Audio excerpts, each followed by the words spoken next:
দেখুন, শব্দগুলো আমরা শিখব, তবে একটু অন্যভাবে, কয়েকটি ভাগে ভাগ করে। কারণ কি জানেন, যখন শব্দগুলোকে এরকম লজিক্যাল গ্রুপে ভাগ করে শেখা যায়, তখন ওগুলো মনে রাখাটাও অনেক সহজ হয়ে যায়। তো আজকে আমরা দেখব শান্ত বনাম বিশৃঙ্খল অবস্থা, প্রশংসা আর সমালোচনা, বিভিন্ন প্রক্রিয়া আর কিছু গুরুত্বপূর্ণ গুণাবলী নিয়ে। আচ্ছা, তাহলে আমাদের প্রথম গ্রুপটা দেখি। এখানে আমরা এমন একজোড়া শব্দ নিয়ে কথা বলবো যারা একে অপরের একদম বিপরীত। একটা দিয়ে বোঝানো হয় শান্ত অবস্থা, আরেকটা দিয়ে বিশৃঙ্খল অবস্থা।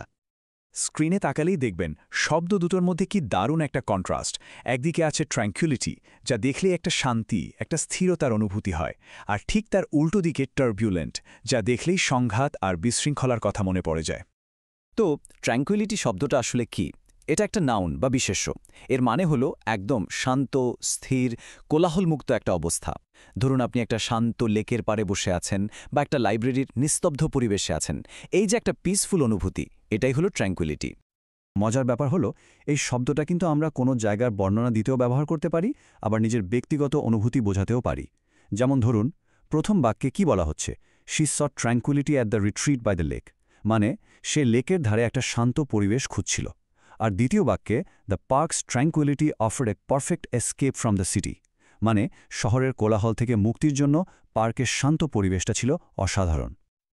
আচ্ছা, ট্র্যাঙ্কুইলিটি তো বুঝলাম। এবার আসি ঠিক এর উল্টো শব্দটাতে, টার্বিউলেন্ট। এটা একটা অ্যাডজেক্টিভ। এটা দিয়ে বোঝানো হয় কোনো বিশৃঙ্খল, অস্থিরশীল বা ঝঞ্ঝাপূর্ণ পরিস্থিতি। যেমন ধরুন উত্তাল সমুদ্রের কথা, কিংবা কোনো দেশের রাজনৈতিক অস্থিরতার কথা। এই অবস্থাগুলোই হলো টার্বিউলেন্ট। বাস্তব জীবনে এই শব্দটা কিভাবে ব্যবহার হয় সেটা খেয়াল করলে এর গভীরতা বোঝা যায়। প্রথম উদাহরণটা দেখুন, the turbulent economy made future growth predictions uncertain, মানে অস্থিতিশীল অর্থনীতির কারণে ভবিষ্যতের ব্যাপারে অনুমান করা কঠিন হয়ে গেছে।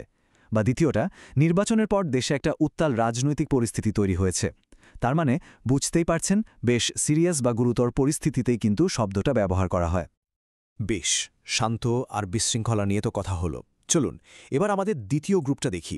এখানে আমরা এমন কিছু শব্দ শিখব যা প্রশংসা এবং সমালোচনা, মানে স্ট্রং মতামত প্রকাশ করার জন্য ব্যবহার করা হয়। এই টেবিলটা দেখলে বিষয়টা আরও পরিষ্কার হয়ে যাবে। দেখুন, শব্দগুলোকে দুটো ভাগে ভাগ করা হয়েছে, পজিটিভ আর নেগেটিভ। একদিকে আছে এক্লেম আর ফেট, যেগুলো দিয়ে প্রশংসা বা সম্মান বোঝানো হয়, আর অন্যদিকে আছে রিপ্রোচ আর ভিলিফাই, যেগুলো দিয়ে তিরস্কার বা নিন্দা বোঝানো হয়। প্রথমে আসি অ্যাক্লেমের কথায়। অ্যাক্লেম মানে হলো একদম জোরদার আর সবার সামনের প্রশংসা। ধরুন কেউ দারুণ একটা কাজ করল আর সবাই মিলে হাততালি দিয়ে তাকে বাহবা দিচ্ছে। এই যে পাবলিক অ্যাপ্রিসিয়েশন, এটাই হলো অ্যাক্লেম। যেমন ধরুন একটা নতুন বই ব্যাপক অ্যাক্লেম পেল। আর রিপ্রোচ হলো ঠিক এর উল্টোটা, কাউকে তার ভুলের জন্য তিরস্কার করা বা তার কাজে হতাশা প্রকাশ করা। এটা অনেকটা ফর্মালি বকা দেওয়ার মতো। যেমন একজন ম্যানেজার হয়তো তার টিমকে ডেডলাইন মিস করার জন্য রিপ্রোচ করতে পারেন।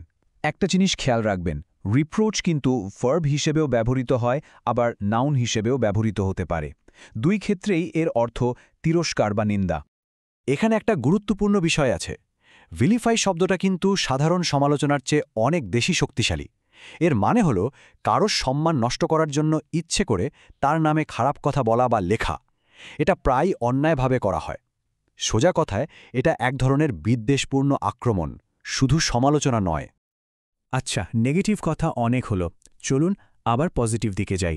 ফেট, এই শব্দটার মানে হলো কাউকে সম্মান জানানোর জন্য একটা বিশেষ অনুষ্ঠান বা উৎসবের আয়োজন করা, মানে কারো কাজের প্রশংসা করে তার জন্য একটা পার্টি দেওয়া। এটাই হলো তাকে ফেট করা। এখানে বানানটা খেয়াল রাখবেন, FETE। এটা কিন্তু FATE মানে ভাগ্য, সেটার সাথে গুলিয়ে ফেললে চলবে না। তো আমাদের পরের গ্রুপটা বেশ মজার।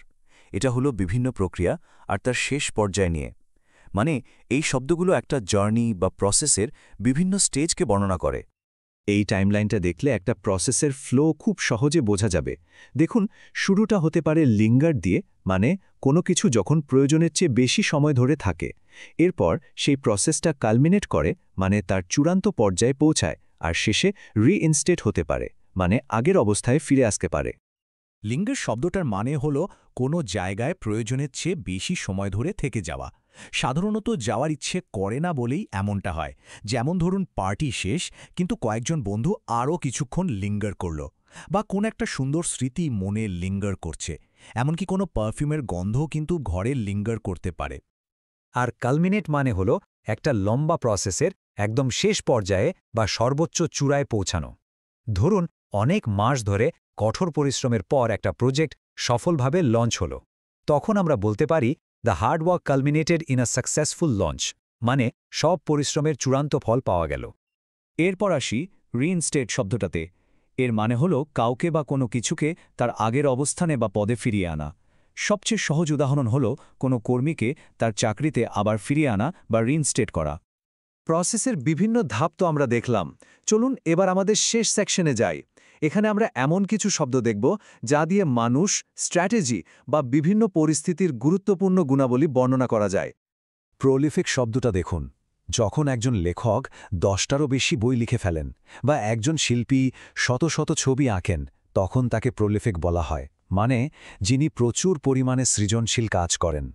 আর এটা অবশ্যই একটা খুবই ইতিবাচক গুণ। এ বাক্যটা দেখুন, এখানে একসাথে দুটো শব্দ শেখা হয়ে যাবে। গালেবল মানে হলো সেই রকম মানুষ যাকে খুব সহজেই বোকা বানানো যায়, বা যে সবকিছু চট করে বিশ্বাস করে ফেলে। আর ট্রাইফলিং মানে হলো খুবই তুচ্ছ বা গুরুত্বহীন কোনো বিষয়। তো বাক্যটা কি দাঁড়ালো? একজন গালেবল মানুষ একটা ট্রাইফলিং বা তুচ্ছ গুজবও সহজে বিশ্বাস করে ফেলতে পারে। কি সহজ না? অ্যাজাইল আর সাপল, এই দুটো শব্দের মধ্যেই কিন্তু নমনীয়তার একটা ধারণা আছে। কিন্তু এদের ব্যবহারে একটা সূক্ষ্ম পার্থক্য আছে। অ্যাজাইল বলতে সাধারণত বোঝায় শারীরিক ক্ষিপ্রতা বা দ্রুত মানিয়ে নেওয়ার ক্ষমতা, যেমন একজন অ্যাজাইল অ্যাথলিট। অন্যদিকে সাপল বলতে বোঝায় মানসিক বা কৌশলগত নমনীয়তা, যেমন কোনো সমস্যার সমাধানে একটা সাপল মাইন্ডসেট থাকা, মানে বিভিন্ন দিক থেকে ভাবার ক্ষমতা।